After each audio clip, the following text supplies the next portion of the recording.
7 penjara mewah yang wujud di dunia.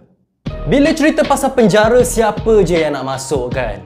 Dengan tinggal dekat belakang tirai besi, gelap, busuk dan seangkatan dengannya, minta-mintalah kita ni dijauhkan. Tapi tak semua sebenarnya penjara yang seperti kita bayangkan. Ada je penjara mewah 40 kali ganda lagi lawa daripada hostel tempat korang belajar tu. Jadi hari ni saya nak senaraikan 7 penjara mewah yang ada di muka bumi ni.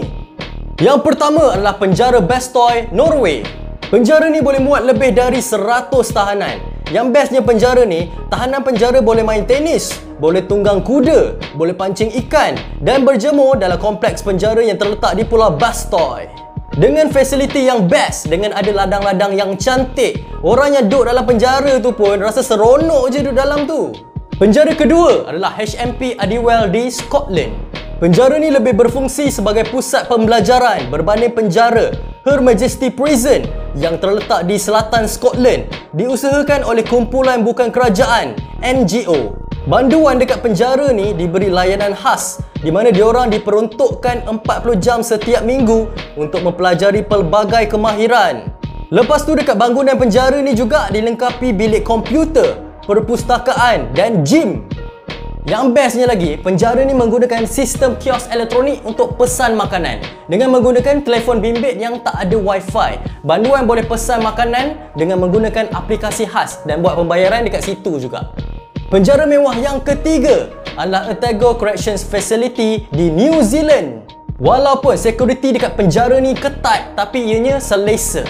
Penjara ni siap dilengkapi lantai pemanas. Yelah, kalau musim sejuk seronoklah sikit ada lantai pemanas. Lepas tu ada perpustakaan dan ada gym. Setiap bilik penjara pun ada TV, boleh tengok cerita. Tak cukup dengan TV dalam bilik, setiap bahagian penjara pun ada TV flat screen yang boleh digunakan oleh sesiapa je. Dekat penjara ni pun, para banduan boleh akses untuk belajar pelbagai kemahiran seperti memasak, kejuruteraan, pertandingan lembu tenusu dan pertanian. Jadi bila belajar ni tak adalah diorang meringkuk dalam penjara bodoh-bodoh je kan. So bila keluar penjara nanti boleh dah dapat kerja ataupun bina kerja. Penjara mewah keempat adalah Justice Center Leoben dekat Austria. Penjara dekat sini best sebab ada bilik penjara yang peribadi, ada bilik air peribadi, ada dapur kecil yang boleh masak dan sebuah televisyen. Kalau nak bersukan, penjara ni pun sediakan gym, ada gelanggang bola keranjang, ada kawasan rekreasi. Bolehlah nak jogging ke, nak buat yoga ke. Memang seronok dan selesa macam duduk kondo. Penjara mewah kelima adalah penjara Sollentuna dekat Sweden. Dekat sini pun best sebab ada bilik penjara peribadi dengan katil yang selesa dan bilik mandi. Lepas tu sama juga macam penjara sebelum ni, penjara ni pun ada gym yang mewah. Lepas tu boleh akses ke dapur yang sedia untuk digunakan, bilik rekreasi yang luas dan dilengkapi televisyen dan sofa. Bolehlah lepak-lepak dengan banduan yang lain. Penjara mewah keenam adalah penjara Halden dekat Norway. Penjara ni pun seronok sebab boleh tengok keindahan alam semula jadi. Sebab penjara ni dikelilingi dengan kehijauan dan cahaya. Tak adalah meringkuk dalam penjara gelap je. Penjara ni pun dipanggil sebagai penjara paling berperikemanusiaan. Setiap tahanan juga diberi keselesaan privasi. Dekat sini juga tersedia kelas membina kemahiran, ruang rekreasi yang dilengkapi dengan rancangan televisyen, filem dan boleh main video game. Dekat penjara ni pun ada jeep dan yang lagi best, penjara ni siap sediakan studio rakaman muzik. So bolehlah para banduan rekod lagu.